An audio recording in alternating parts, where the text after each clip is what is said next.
Hello, everybody, and welcome back to Talkin' Track. I'm Ryan Stillman, and with me, as always, is my incredible co-host, Aaron Halterman of Racing Dudes. Aaron, how you doing today, buddy? I'm good, man. Ready to rock. The 100-point races are here. We're going to talk about those. You've got Ryan from the Pedigree expert back again, so I can't be more excited for this show. I woke up ready, so I hope you're ready. Oh, I'm pumped. We've got swiping with my sister with the most requested horse of all time. We are going to be swiping on today, guys. Caldera. We've seen the messages. You're not going to want to miss it. We've got so much to get to.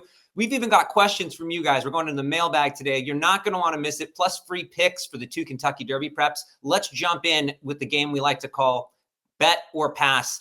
Last week's Kentucky Derby prep was the Virginia Derby. When the dust settled, there was a lot to unpack there. So I thought about 3 big names that were in that race, the biggest stories, in my opinion. And I asked Aaron if he would bet or pass on them for the Kentucky Derby. So let's start with the winner of that race. Aaron, American Promise is a pass for the Derby. Let's talk about it. Why? Yeah, you hate to be negative about a horse that was able to win running away from the rest of the field.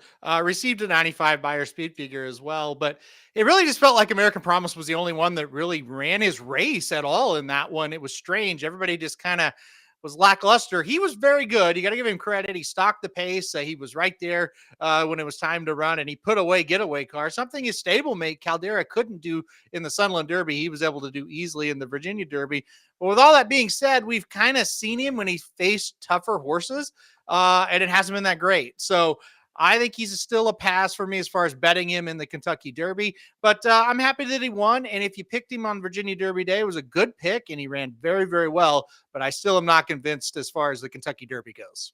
Aaron, I'm with you. I actually have a cool thing that I want to talk about really quick with this horse.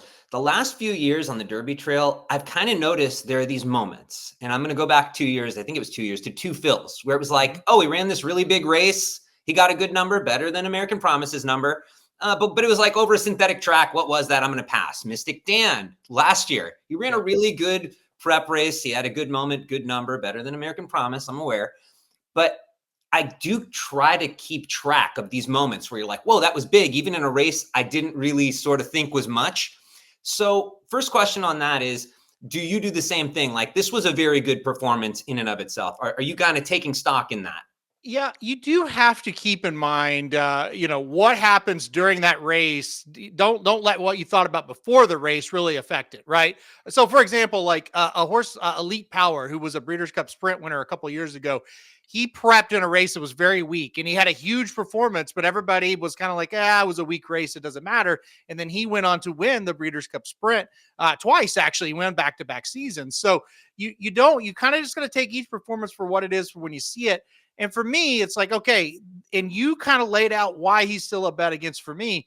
He had a massive performance, one of the best performances, the best performance of his career, but it wasn't the number that Mystic Dan got. It wasn't the number 2 Phil's got. It was still a notch below. So it's like now he's going to have to raise his game even more for the Kentucky Derby, and that's kind of where I draw the line. I'm totally with you. With Lucas horses, I respect Lucas so much. And you too, you just wonder, like, is he a horse that hits the board somewhere along the way? Maybe not even, but yeah.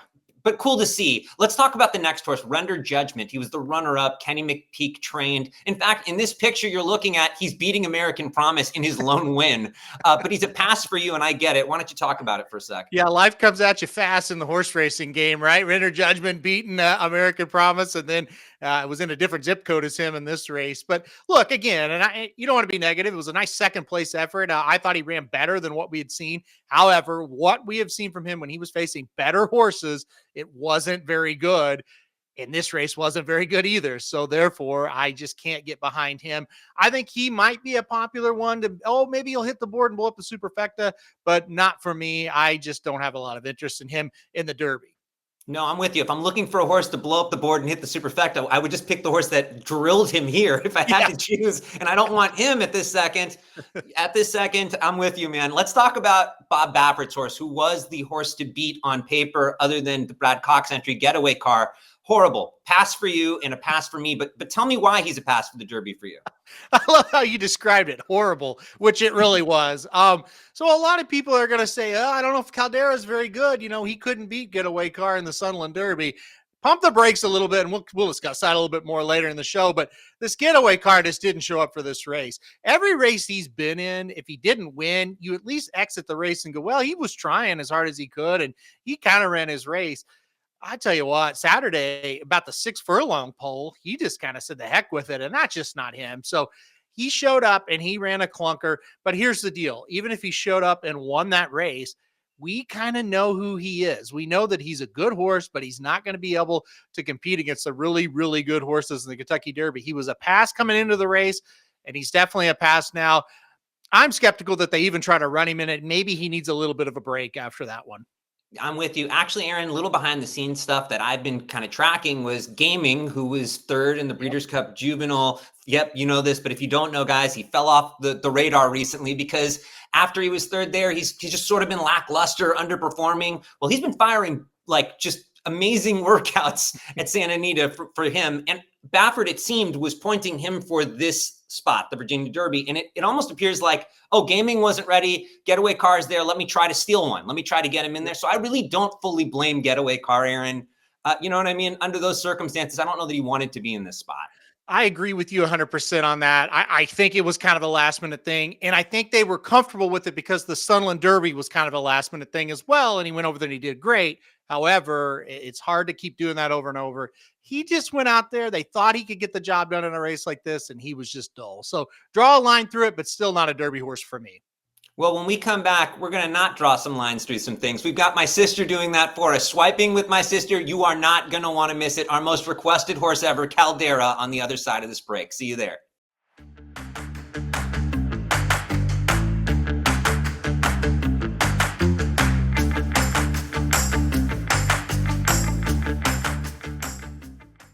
Hello, everybody, and welcome back. It's time for everybody's favorite game, Swiping with My Sister. Okay, for those of you who are new to this segment, my sister is a champion equestrian rider. She's been sitting on horses since she was 11 months old. She doesn't pay one iota of attention to horse racing, but she has studied horses her entire life. I showed my sister pictures of 4 Kentucky Derby hopefuls.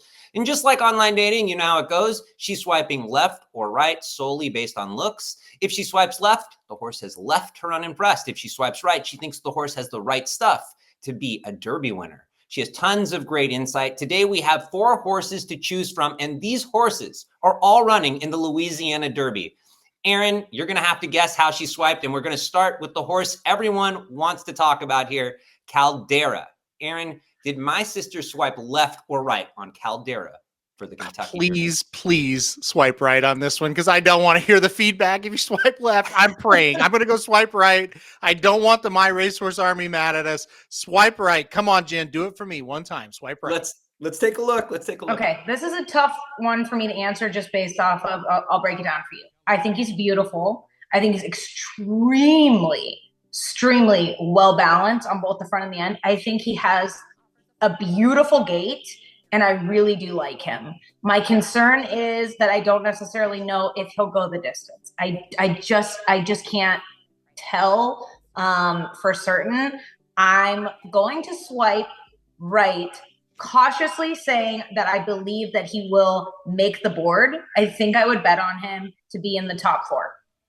And that's just my opinion. I think he's absolutely beautiful. Just gorgeous. Aaron, let's go. Congratulations. And yeah, she was very impressed with his stride, by the way, guys. When we were done with that, she talked. She really likes this horse. She doesn't know their pedigrees. She's just looking there. But yeah, I mean, what do you think, Aaron? Oh, it's good. It was a very good review. I'm glad she swiped right. I was terrified she's going to swipe left, and I didn't want to read the comments. I think she said a lot of what we've been talking about, right? The stride is such a big thing for him, and he has a huge stride. So, yeah, it was good. Very good. Good start. We're off to a very good start. Here's the thing. She was talking about his pedigree. It is an interesting pedigree by Liam's Map, not known for going long, but you know, then he's got distance underneath possibly. Here's the deal, guys. Coming up after this segment, we talk to a pedigree expert, and one of the horses he touches on is Caldera, so you're not going to want to miss it. Stay tuned for that. Let's go to the second horse from the Louisiana Derby that we're going to cover. John Hancock, left or right for my sister, Aaron? I'm going to go right again. I like John Hancock quite a bit. I think he's a looker, so I'm going to go right again. Okay, let's see. Right. I love this one. Beautiful horse. absolutely stunning. Like Secretariat vibes, just like huge stride, beautiful horse.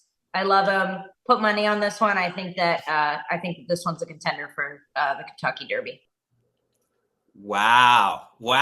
And, I would show that to John Hancock just for his confidence. The Secretariat vibes, a handsome horse. That's a confidence booster, I feel more confident in my pick later in the show. She was right away. Boom, right. Love him. All right. No. Love it. So she's got to redeem herself, though, because she was pretty tough on American Promise, and he won. So hopefully she's right on these first two. It'd be great. I don't think anybody out there watching that's a Caldera owner would hate second place in John Hancock finishing first, or obviously flip it. That'd be great, too. That'd be a good result. Love those two horses. We'll see what happens. I love that I'm 2 for 2 as well, Ryan. I also blame myself a little for American Promise, guys. When these horses aren't winning much, I'm taking pictures from post parades. I'm taking it here, but it is what it is. And that's what's funny about this game, Aaron. Looks aren't everything, right? We saw that last week. So let's talk about another one where looks aren't everything. Built. Aaron, did my sister swipe left or right for the Kentucky Derby based on looks? I'm going to go left on Built. I'm going to think that she might think he's a little small. That picture, he looks kind of small compared to the first two horses we talked about. So I'm going to go left on Built. Okay, let's take a look. I don't think he's going to win the Derby, so left on that. I do think he'll hit the board. I'm not really a big fan of this one. He does look balanced and like he's got a good heart, and I think given being in the right position on the track that day, I think he would run a good race. But again, I wouldn't be, expecting this one to pull out like a miracle and win the Kentucky Derby. But I think it could make the board and be in the top 5 for sure. Very good. Aaron, you guys are synced up, and I'm terrified when that happens. There's a lot going on here. Yeah, we feel pretty good about it. I think Karen and I both kind of mentally tried to take a reset after last week and what happened. And I think all's right with the world. Every relationship, Ryan, they have their ups and downs, their bumps, their moments like that. And, you just have to work through them. Well, let's see if you can go 4 for 4 with our final one. A horse who's also running in the Louisiana Derby, a horse who last time was placed. A chunk of gold. He was placed in the last prep race down there for the Derby. Did my sister swipe left or right on him for the Kentucky Derby? That's a very beautiful picture of him. I'll start by saying that. He is a pretty horse, isn't he? Look at him. Yeah. Gosh, he looked kind of small, though, for this picture as well. I'm going to go left on this one, but I'm not as confident. This is the least confident I've been out of the 4. Let's take a look. I like him. I think he's cute. He looks like he's got a tremendous amount of heart, and I think he's very cute. He doesn't look like he's overly bred well or anything like that, but I like him. He looks like he could hit the board and, kind of be in the top. He could also be in the top placings and hit the board. I don't know what to think about this one. I'm not swiping right on winning, though. That's not happening, but, bless his little heart if he does, but he's a cute one. I love that. 4 for 4, Aaron. That's a great assessment. I love that. That's great. It's weird because I feel like we kind of felt the same way. It's like, oh, let's see. And it's like, oh man, what a pretty little horse. So yeah, it's awesome. Well, what's great is, guys, we have that, these are looks. Now we're going to come back on the other side. Aaron just went 4 for 4 there. We're going to talk about pedigrees. You are not going to want to miss it. We're going to go in depth. And then later on in the show, we're going to give you our picks for the 2 Kentucky Derby preps. And we'll talk more about these horses. See you on the other side. You are not going to want to miss this.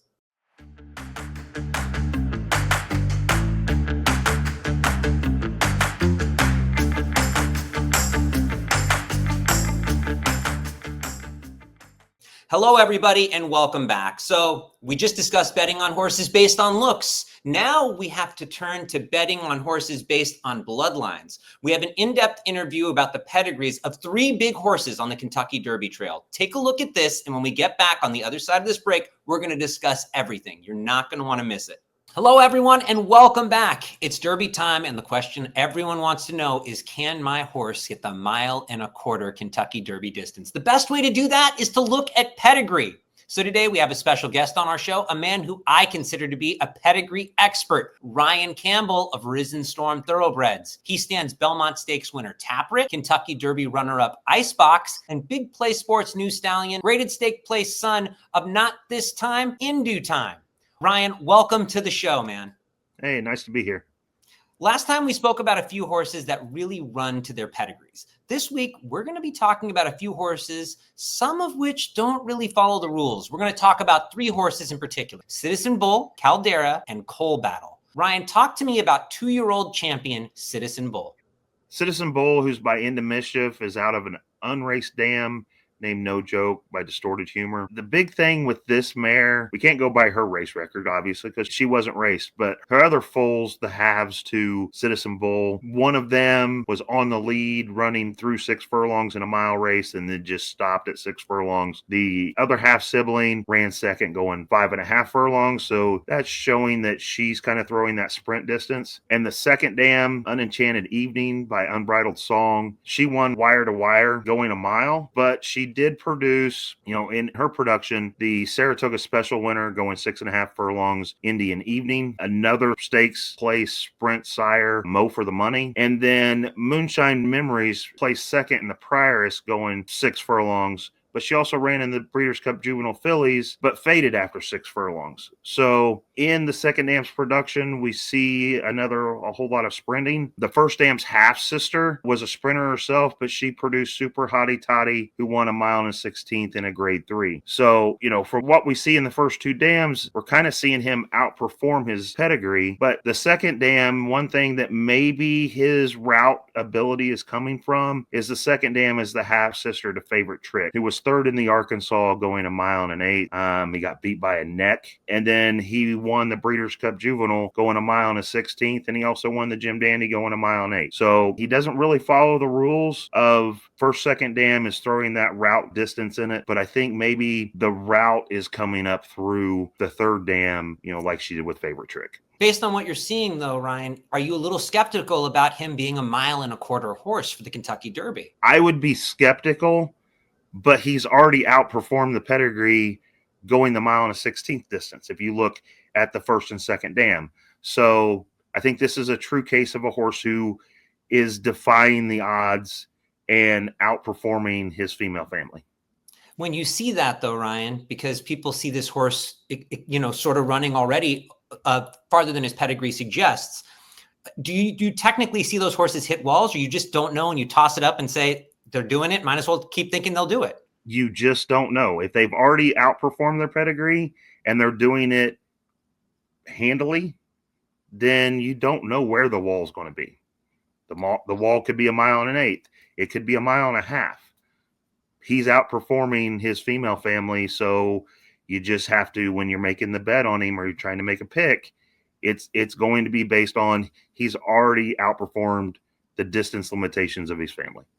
Very interesting. Now, another horse people really want to know about is MyRacehorse's Caldera. What do you see when you look at his pedigree? Well, the one thing we're going to bring up with Caldera is he is by Liam's Map. Liam's Map's average winning distance or max winning distance of his progeny is 7.31 furlongs. So he's in the top 10 of route sires with the max average winning distance. But we do see that Caldera is out of a Tisnow mare named Send Me On My Way. There's not enough of her production to base Caldera off of half siblings. So we jump down to the second dam, Spare Change, who's by Bernardini. She herself won at 7 furlongs, but she also produced Roman Centurion, who in his 3-year-old year was on the Derby Trail, and he finished second in a mile and 16th race, which was a grade 2. The other half sibling to the first dam, Story Blue, who was third in a grade 3 going a mile and 16th. So you're seeing that route distance that is under the second dam of the half siblings to the first dam. The third dam is absolutely interesting on Caldera because the third dam is Finder's Fee. Finder's Fee was that mile sprinter type horse, winning multiple graded stakes at a mile and also at 7 furlongs. But she's the dam of Receipt, who won a grade 2 going a mile and a 16th, and is also the dam of Feathered, who is, she won a grade 1 going a mile and a quarter, but she's also the dam of Flightline. And we all know distance was not Flightline's Achilles heel. So Caldera, I think Caldera could go mile and 1/8, mile and a quarter, maybe further. So he is running to his pedigree. I think as he runs, we're starting to see that he's figuring out what he has to do to be a racehorse. And hopefully in his next race, that light comes on and he gets enough points to qualify for the Derby. That's fascinating. Let's talk about Cole Battle. What do you see when you look at his pedigree? Cole Battle completely breaks all the rules. He's already won at, the mile and a 16th distance. His sire, Cole Front, he himself is by Stay Thirsty. Stay Thirsty's average max winning distance is 6.92 furlongs. His best runner, Mind Control, was that sprinter miler as well. So we're not seeing a whole lot of distance injection coming in from Stay Thirsty. Cole Battle's first dam, Wolf Blade, is by Midshipman. She herself is stakes placed at 6.5 furlongs, but won 5 times at 4.5 furlongs. So you're seeing very much so the first dam as a sprint horse. Second dam by Leighton Heat, she was stakes placed at 7 furlongs. So once again, another generation of sprinting. She produced a stakes place horse at 7 furlongs. And then the other half sibling to the first dam won twice at 4.5. So in both first and second generation, you're seeing ultra sprinters, that 4.5 furlong and above. We finally get to the third dam, which is maybe where some of his route distance is coming from. Running Creek by Cape Town. She's the dam of Smile Brian, who won at a mile and a 16th. Eye on the Finish, who won at a mile and a 16th. Easy Time, who has a graded stakes win at a mile and a 16th. So if I were to say where his ability to outrun his pedigree is coming from, it's deep in that third dam where you start seeing route. Honestly, he's a shock. If you were just to look at him before he ran, you would never dream by pedigree he'd be doing what he's doing right now. So for you, for the Kentucky Derby, what do you do with Cole Battle based on what you just said? Honestly, Cole Battle, it really shocked me digging through this because Cole Battle is one of my favorites. I mean, he would be in my top 4 of horses at this point for the Kentucky Derby. I think he's outrun his pedigree so much. It's one of those, we talked about tools in a toolbox. Well, at this point with Cole Battle, I think you throw the tool completely out of the toolbox and you have to take Cole Battle for him, not for what his pedigree is. Wow. Well, there you go, Ryan, talking about just pedigrees and when they outrun them. These are some good examples of it. And it's going to be a fascinating first Saturday in May, especially if all these horses get there. Well, thank you so much for coming back on our show, Ryan. You can follow him at CampbellX29 on TikTok. I love his channel. You guys have to check it out. Ryan, love to have you back very soon, man. And best of luck on all your bets this weekend. The Derby Trail just keeps heating up. Yep. Thank you very much for having me.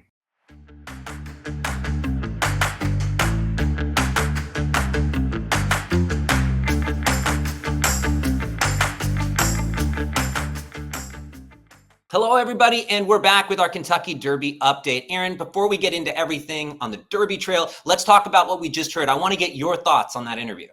Oh, I thought it was a fantastic interview. And the thing I like a lot about Ryan is he just lays out the facts. Like I had a couple commenters like trying to argue with his thoughts a couple weeks ago. And it's like, there isn't really anything to argue. Like he's just kind of telling you the facts. And so I thought I was super fascinating by Citizen Bull and by Cole Battle.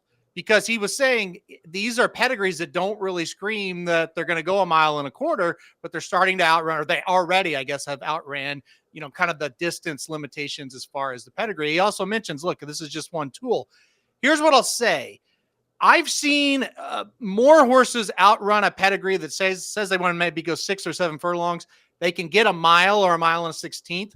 But I think you really need to pay attention to the next 2 races for these horses. They're going to be at a mile and an 1/8. At least that's where they're going to be projected. Santa Anita Derby for Citizen Bull, Cole Battle, the Arkansas Derby. In my opinion, this is not a pedigree comment. This is more just a handicapper's comment. Over all the years I've been doing this, it gets harder the longer they go to kind of outrun that pedigree. So a mile and an 1/8 is when it starts to get tough for these horses. So if they're truly going to be able to get a mile and a quarter, I think you learn a lot more when they run a mile and an 1/8 versus when they run a mile and a 16th. So it just adds to the storyline of Cole Battle and Citizen Bull. Okay, they've done it at a mile and a 16th. I've seen that happen a lot more than the mile and an 1/8. And I think that is going to be the very intriguing thing that Ryan kind of set up there with, he didn't mean to, but he set it up with the storylines. That is going to be fascinating to see. These 2 horses are doing it, but the next test is going to be a very tough test. I couldn't agree more. That's incredible insight. And yeah, and it's very exciting if you're a Caldera fan, because obviously, you know, when you see these big names that have questions going that far, it seems like he will relish going further. So it'd be really cool if he gets into the Derby, wouldn't it? Yeah, absolutely. He checks that box if we're not worried about that aspect of it. We got to worry about all the other stuff because, as we know, it's very hard to win any of these big races, let alone the Derby. But you're going into the 1 1/8 now and longer races. That's where Caldera will pretty much live the rest of his career, I would imagine. We don't have to worry about that. So that's a very good feeling where, say, if you did own Citizen Bull or if you did own Coal Battle, that's okay. Every race now, when we increase, we've got that in the back of our mind, and that's just another thing to be stressed about, right?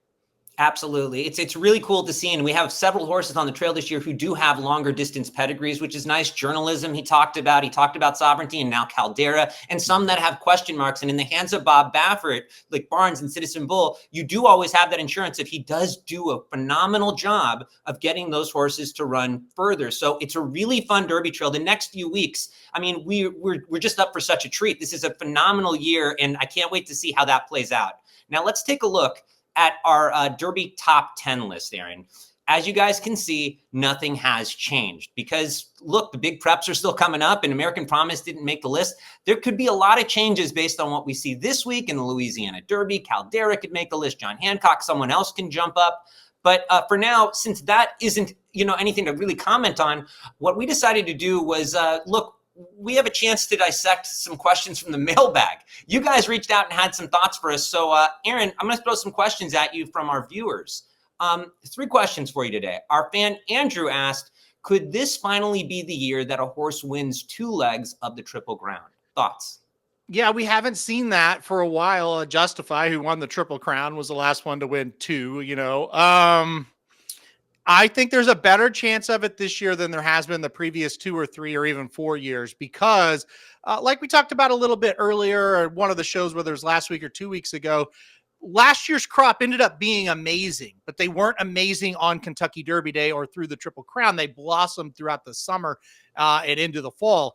These horses here this year, they seem to have blossomed early. And so you've got a Journalism, a Citizen Bull, a Barnes, a Sovereignty, and you could go on down the list of some that's like, yeah, we got really good horses right now. So yes, I think this is the year we definitely could see 2 out of 3. You would hope it's the first 2, we got the Triple Crown on the line, but even if it's not, I think 2 out of 3 is a possibility. I think especially when you have Baffert back, Aaron, if one of his horses work, just because he has such a proven track record of getting multiple Triple Crown legs, that helps. But I'm with you. Jamie asks, by the time we're done with the Triple Crown, who will be Baffert's best 3-year-old? Wow. That's a great question, Jamie. Thanks for sending that one in. I think it's Cornucopian, Ryan. I don't, the only tricky part of that question is, when we're through with the Triple Crown, has he had enough time to develop? Has he had, enough time to win enough big races where we can definitively say that? I'm not sure. Here's what I'll tell you. He was a late nomination to the Arkansas Derby, which will be next week. We'll cover it next week on the show. Okay, a late nomination usually runs in the race.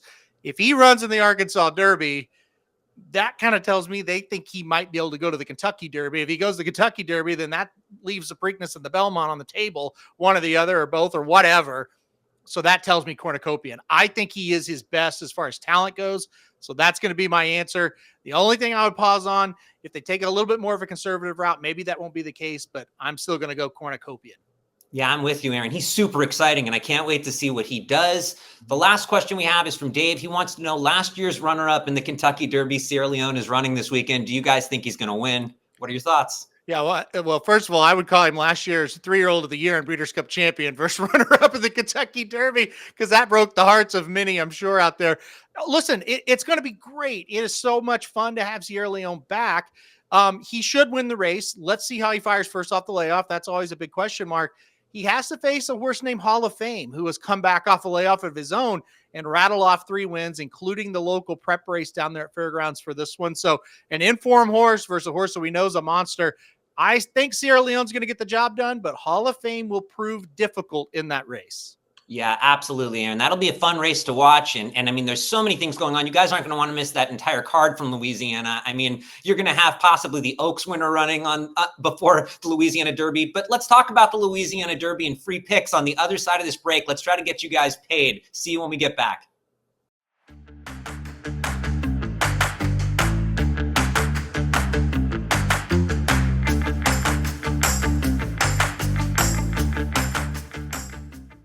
All right, guys, welcome back. Saturday, race 12 at Fairgrounds is the Louisiana Derby. The winner of this race will earn 100 Kentucky Derby qualifying points. That's a win and you're in if you're new to the game. The runner-up will earn 50 points. That's honestly enough probably to get you in as well, depending on what else you have.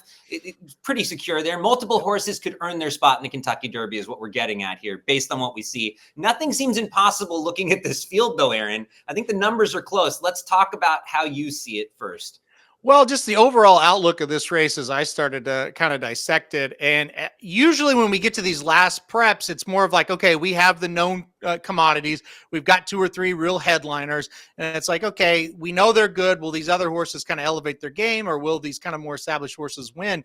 We don't necessarily have that here. It's still more of a race where we're going into it trying to learn versus going into it going, okay, we know what we got here. So that is kind of an interesting element here. The Fairgrounds is usually a pretty decent circuit, at least recently, the last 3 or 4 years. This year, it hasn't really been. We had a horse named Magnitude that freaked last time out in the Risen Star, but he got injured. Some just horses really haven't developed down here. So it's kind of a mishmash group. We still have a lot more proving to do versus the old kind of established horse at this moment. I think you put that perfectly. When I looked at this field, Aaron, for me, like, let's just talk about the bar you need to, if you want to win this, here's the horse you have to beat. It looks like John Hancock to me. He's got the best numbers, got Flavian Pratt. See you saying yes. I love how he was flattered last time out, right? I love how Owen Almighty, who he beat in just an epic brawl down there at Tampa, he came back and won his last prep very impressively. I honestly think Brad Cox has 2 horses in this race. I think if the other horse was better, Flavian Pratt likely would be on that horse. He gets the rail. We've seen him go right to the lead. I expect him to do the same. Is that how you saw it? John Hancock's the one you got to beat? Yeah, I think he is the one to beat. He is going to be my top pick in the race, Ryan. And look, I bet against him that day that you referred to, the Sam F. Davis, when Owen Almighty was able to beat John Hancock. I picked Owen Almighty. Owen Almighty turned for home. He was a more experienced horse. That was just John Hancock's second career race. And as they turned for home, I'm sitting there going, I got him right where I want him. We got an experienced horse. He's on the outside of John Hancock. He'll go right by him, and he'll beat him, and he's going to look great. And it didn't happen. And it didn't happen because John Hancock saw Owen Almighty and dug right back in and kind of put him away towards the wire. And then you look back and it's like they just beat the Rimson winner Poster by 2 3/4, about 3 lengths. He was gaining some, but not much on him. And it's like, no, I think those 2 just ran extremely well. My pick of Owen Almighty did his job. He just got beat by a better horse that day, John Hancock. And like you said, Owen Almighty comes up and wins the Tampa Bay Derby in a race. I was high on him again, and he was able to actually do it. So that's good. But it does kind of make you put in the back of your mind, I can't wait for this John Hancock to come back here. I think he's going to be awfully tough at his next start. And then he gets into this race. And look, I think Caldera is a decent horse. I think Built is a decent horse. Tistastic, Vassimo, instant replay the other Cox. But you look at this race and you go, okay, if he is, quote unquote, the real deal, if he is just a really good horse, let's say, this is a good spot for him. He should be able to get the job done. So yeah, John Hancock for me, he's the one they're going to have to catch. And I think he's the one they're going to have to beat. Aaron, that was so succinct. And I honestly agree with you on so much of those points, as well as the last time he won, he set the stakes record, which is awesome. I mean, like, this horse has been phenomenal in every start, but there's been some weird stuff going on. He was entered last week in the Virginia Derby, and then he's scratched. Yes, he wasn't really entered, but you know what I mean? So my point is, if you're looking for the case, that's what I'm going to build here, because I'm with you. I picked John Hancock as well. Who do you go with? And I think the horse that I landed on next is Caldera. I mean, Tyler Gaffleon, talk about that rider switch. How do you feel about that? Well, I think the rider switch will be good. I don't necessarily dislike who's been on Caldera so far, but I mean, Tyler Gaffleon, a big race. That's what you want. So I think that's good. The race is 1 mile and a 3/16, and the Fairgrounds is an extremely long stretch. So those two things should favor Caldera. I mean, theoretically, that should favor him just fine. You talked to Ryan about the pedigree, and he laid it out for you. He thinks Caldera is going to do good. He even said, hey, he may go longer than a mile and a quarter and be better. So, but a mile and 3/16 here, it's the longest prep race here in the United States. And so I think that's going to be very good for Caldera. Ryan also kind of mentioned in the pedigree analysis, he's like, his opinion was of Caldera is he's learning how to be a racehorse. And I think that's a really, really key thing to kind of think about, because his first few races, you could see talent, but he was also kind of, he didn't really know what was going on. I thought the Sunland Derby, Caldera showed he's figuring it out. And I think that's going to go a long ways towards this race. So can he beat John Hancock? I'm not sure, but is he going to give him a run for his money? I think so. Very, very good insight there. And, okay, so those are the two, it seems, for me and you, would you say, right? Those are the two, like, top guys. After that, when I'm looking at horses in this field, one other horse that kind of stuck out to me as interesting that I could make some sort of a case for, and there are many you could. Built is very interesting. You get Jose Ortiz, who's, the leading rider of the meet, getting on his back. The connections are determined to make the Derby. He won the Gun Runner. He was second in the LeCompte, and he was third in the Risen Star. You're seeing he's consistent at this track, is my point. He's always been in the money there. Any thoughts on Built, or is there somewhere else you looked as far as underneath, past those two that hit you as the third horse? Yeah, I mean, Built makes a ton of sense to hit the board. That's kind of who he's been here. He's hit the board in the last two. He did win the Gun Runner against a weaker group. So Built would make sense. I would keep an eye out for Tiz-Tastic. I think he's kind of in that same vein as Built. It's like, hey, we could hit the board here. Asmussen obviously won with Magnitude, a horse that didn't look all that good, and came down here and won a huge, huge race with a big, big speed figure in the Risen Star. Tiz-Tastic's not that good, but I think he's another one that a little bit of a decent price that could jump up and hit the board. Yeah, I guess one more just for fun. Hypnus. I know Kenny McPeak is still very high on this horse. We're going to find out if he's right to be high on him or if he's high on something else going this distance. You're going to will this horse to the winner's circle, Ryan. Yeah. No, there's several. I don't blame anyone for taking a shot. There's instant replays, kind of interesting. There's a bunch, guys. But the point is, go have fun. You can make a case anywhere. That's our pick. When we get back, let's talk about the other Derby prep, the Jeff Ruby Stakes over at Turfway Park. You're not going to want to miss it. See you on the other side.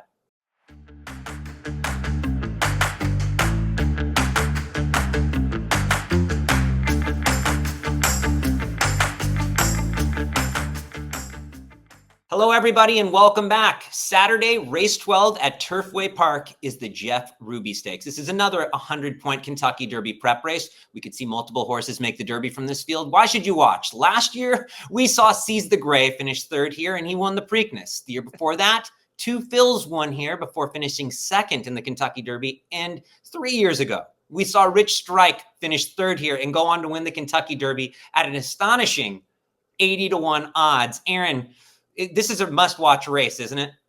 Yeah, it didn't used to be. We did have Animal Kingdom back in the day run very well here, but it used to kind of be more of there are some turf horses here, and maybe they'll go on to be good turf horses, but I'm not sure about the Derby. Like you said, you laid it out perfectly. That has changed. And even like you said, last year, maybe we didn't get a Derby winner or whatever, but the Preakness winner was here. So it's crazy. So yeah, no, it's become a very good prep race. I think we have, I don't know that we have a superstar here, I guess is how I'll say it, but I think we've got 4 or 5 horses that are super good and super interesting in this race. I think so too. In fact, I think if you're talking about the two preps, there's a lot of money to be made here because, man, I was looking at this race, and even though I know who I'm picking, I could see so many horses for underneath that you can make a case for, and it's just like, yeah, oh my gosh, the odds are right. Is that how you saw it too? Yeah, absolutely. I think there's a lot of horses that have ran well right here at Turfway Park, which is really important for a race like this because, like I said, it's a synthetic surface, which is different from what these horses usually run on. There's some horses shipping in that maybe haven't been on synthetic, but maybe they've got good turf form, and that turf form, usually the turf will translate well to the synthetic surface. So keep that in mind as well when you're handicapping it. There's a lot of different ways. I like some longer prices, and I also like one shorter price on top, but there's a lot of cases to be made for a lot of these. So for me, the top three, Aaron: Poster, Baby Max, and California Burrito. I went with Poster. I'm just going to cut it short because when I got there, I just thought he's the class of this field. Last time out, I loved what he did when he was third to John Hancock and Owen Almighty.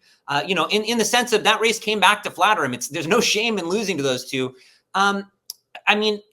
Poster, he might not be loving the dirt surfaces, Aaron, as much. And I think he might like it here. Is that maybe how you saw it too?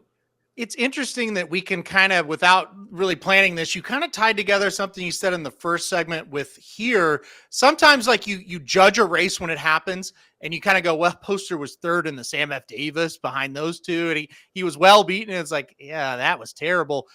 But always keep an open mind because now you fast forward a couple of months here and it's like, wait a second.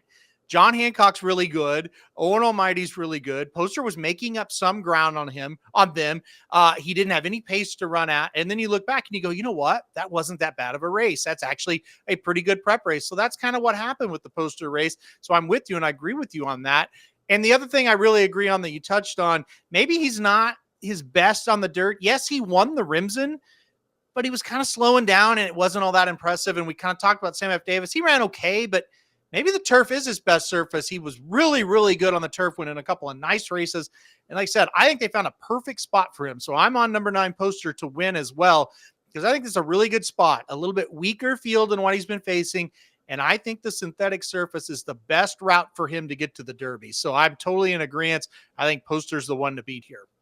I love that, Aaron. For me, next up, I would think California Burrito makes sense. He won the John Battaglia last time out, 2 wins in a row on synthetic. Any comment from you on him, or you can see that too? Yeah, I mean, California Burrito, and I'll throw in Baby Max, is that you talked about him as well, and I'll kick it back to you for him. But both of these horses are kind of the same. They've come here. They're winning races here. That you have that proven commodity of they run well at Turfway. And look, California Burrito was able to beat Baby Max last time out. I still think they're close, though. I think they're interchangeable. So, yeah, the 3-6, California Burrito, Baby Max, there's no argument for me on those two. Yeah, what I liked about Baby Max, Aaron, is, he may have given up more ground to California Burrito in his loss. He was sort of way out in the track. They were even the announcer was commenting there. I don't know if he can turn the tables. He adds blinkers. Maybe that helps. After him, though, look, there's a few X factors for me. I guess we can just go. You just say better pass. Charlie's to blame. Number 2, X factor, better pass for you. I'll go a little bit longer than just bet. I like him in second. I think he's been really, really good at Del Mar on the turf and Gulfstream Park on the turf. Never seen him on the synthetic. I think he's interesting right here, Ryan. 15-1. I think it's a right price. Get him involved. I do like the number 2, Charlie's to blame. Very interesting, Aaron. Number 5, Flying Mohawk. X factor for me, better pass for you. It was a pass for me. I don't hate him, but it was a pass for me this time for Flying Mohawk.